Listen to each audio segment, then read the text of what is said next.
정치 현안 집중적으로 살펴보는 엄성섭의 태평천하 시간입니다. 오늘은 윤희웅 한국사회여론연구소 조사분석실장 모셨습니다. 어서 오십시오. 예, 안녕하십니까? 네. 선거판이 재밌게 돌아가네요. 네, 그렇습니다. 또 지지율도 변화도 없고 재미가 없다고 하는 평가들이 최근에 있었는데 이렇게 또 색다른 변화가 있어서 관심을 또 모으고 있는 상황입니다. 안철수 양보론 그리고 인신공격, 협의 외상 자의적 해석 이 세 가지를 안철수 후보 쪽에서 단일화 협상을 중단한 이유로 꼽았는데 네. 명분이 있다고 보십니까? 일단 지금 이거 자체만 이 사건만 있었다면 안철수 후보 측에서 이렇게까지 협상 중단을 선언할 이유는 없었겠죠. 네. 여러 가지 또 지지율이라든가 이런 측면에서의 우위를 가져갈 수 있었다면 그런데 공교롭게도 이러한 논란이 있는 와중에 안철수 후보의 어떤 지지율이라든가 이것이 정체되는 국면들 또 흔들리는 모습들로 함께 나타나고 있거든요. 그렇기 때문에 이대로 가게 된다면 안철수 후보의 이 야권 단일화 국면에서의 위상이라는 것이 상당히 저하될 수밖에 없고 존재감이 약화되고 결국 단일화 경쟁에서 패배할 수밖에 없다는 위기감이 네. 안철수 후보 쪽으로부터 어쨌든 측에게 이러한 뭔가 특단의 대책을 이제 필요하게 된 측면이 있겠고 그것이 이제 이때 이 협상 중단이라는 카드로 나온 것이라고 할 수 있을 것 같습니다. 그럼 정치 공학적인 발상이라고 봐도 되나요? 지금 지지율에서 문재인 후보한테 약간 좀 기울어지니까 그러니까 반전 카드로서의 협상 중단 카드를 내놨다고 분석하시는 거예요?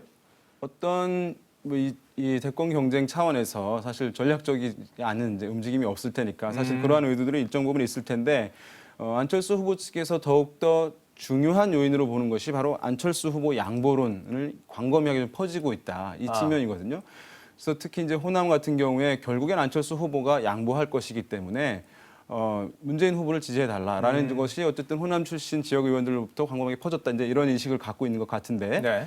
그러게 되면서 지금 호남에서 안철수 후보가 지지율이 상당 부분 이제 빠져 있는 상황이거든요. 그래요, 맞아요. 그래서 야권 후보의 단일 후보가 될 수 있을 것이라는 건 상징성은 상당히 획득한 측면이 있었는데 그것마저 사실은 좀 많이 잃어버린 측면이 있으니까 실질적인 어떤 지지율 하락 그 부분도 상당히 중요한 이제 영향을 주었다고 할 수 있겠고 어쨌든 이 안철수 양보론 때문에 이 안철수 펀드를 하려고 하는 사람들이 항의도 많이 있었다고 하니까 사실은 왜 그만둘 거면서 펀드 받는 건 뭐냐 이런 이제 항의도 있었다고 하니까 그런 부분을 복합적으로 감안을 해서 얘기를 한 것 같습니다.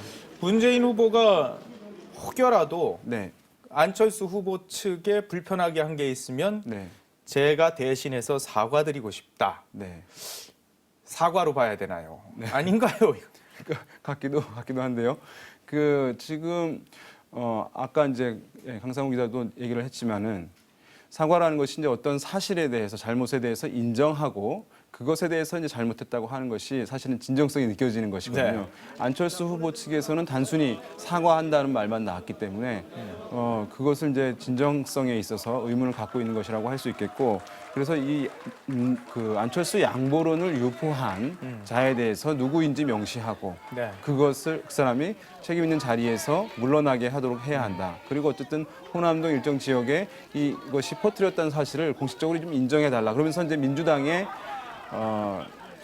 그 태도를 구태라든가 구정치 이런 이미지를 상당 부분 또 부각시키고자 하는 그런 의미도 가지고 있다고 할 수 있겠습니다.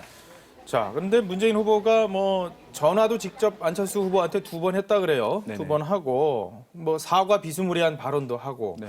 그래서 좀 달래기를 계속 나서다가 강상구 기자도 전했습니다만 사과 쪽에서 이제 협상으로 빨리 나와라 하고 압박 카드도 같이 쓰고 있는 것 같아요.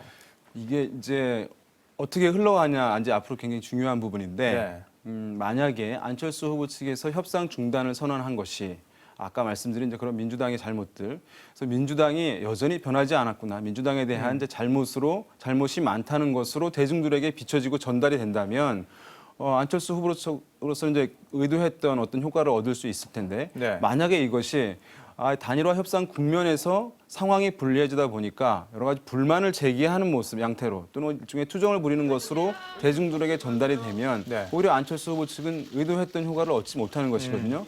그런데 지금 어차피 시한을 정해놨고 시간은 가고 있는 상황에서 중단을 해버리게 되면 이것이 단일화가 깨지는 것이 아니라는 위기감이 또 야권 성향층에 커지고 있는 분위기도 일정 부분 감지되고 있으니까 민주당 측에서는 그러한 부분에 어쨌든 힘을 받아서 이렇게 강한 태도로 약간 변화하고 있는 것이 아니냐 이렇게 좀 분석할 수 있겠습니다. 어차피 단일화는 될 거로 보시죠.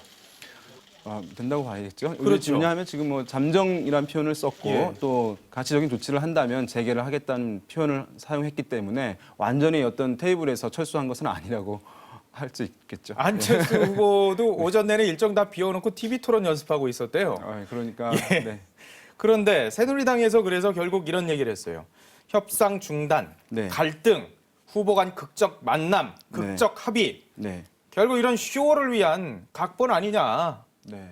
어떻게 보세요?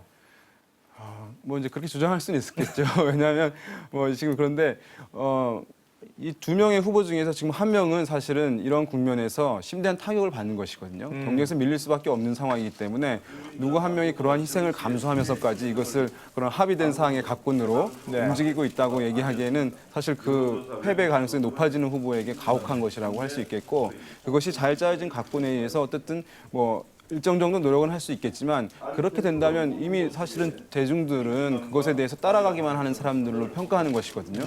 대중들이 이 국면에서 보고 나서 어쨌든 이 단일화 국면이 빨리 됐으면 좋겠다거나 어쨌든 이렇게 파국이 된 것에 대해서 불만을 갖고 네. 오히려 야권 후보들 전체에게 부정적인 인식을 가질 수도 있는 것이에요. 그렇기 때문에 이것을 민주당이나 야당이 어떤 잘 짜여진 각본의 의도대로 가고 있는 것이다라고 보기에는 약간 그렇죠. 애매한 부분이 무리수가 있겠죠. 있다 그 그렇습니다. 말씀이시군요. 예, 정치적으로 어쨌든 예. 그런 공방은 할 수 있겠죠. 지금 새누리당 입장에서는. 일단은 뭐 야권 단일 후보 선출을 위한 갈등이 표출화됐어요. 네. 자, 이 경우에 기존의 정당 이미지를 갖고 있는 문재인 후보보다도 오히려 기존 정치권하고는 별개의 아주 새로운 인물이라고 하는 안철수 후보. 이 단일화 중단 상황이 오래되면 네. 오래될수록 안철수 후보한테 더 불리해지는 거 아니에요? 그렇게 봐야겠죠. 지금 안철수 후보는 뭐 지지의 확장성, 경쟁성 이런 것들에 이제 우위가 있다고 할 수 있겠고 반면에 문재인 후보는 지지의 안정성, 지속성 측면에서 사실은 더 우위에 있다고 할 수 있거든요. 그래서 이런 상황들, 불가피한 상황이 사실은 길어지게 되면 지지의 안정성과 지속성 면에서 우위를 보이고 있는 문재인 후보 쪽으로 다소가 이제 더 흐름이 이제 쏠릴 가능성이 있는 것이거든요. 네. 그렇기 때문에 사실 안철수 후보로서 새로운 어떤 이 국면을 타개하기 위한 별다른 카드가 지금 있지 않은 상황이라고 할 수 있어요. 그러니까 중단은 돼 있지만. 네. 그렇군요. 이 상황이 어떻게 될지 정말 그야말로 롤러코스터입니다. 예, 윤희웅 실장과 얘기 나눠봤습니다. 고맙습니다. 네, 감사합니다.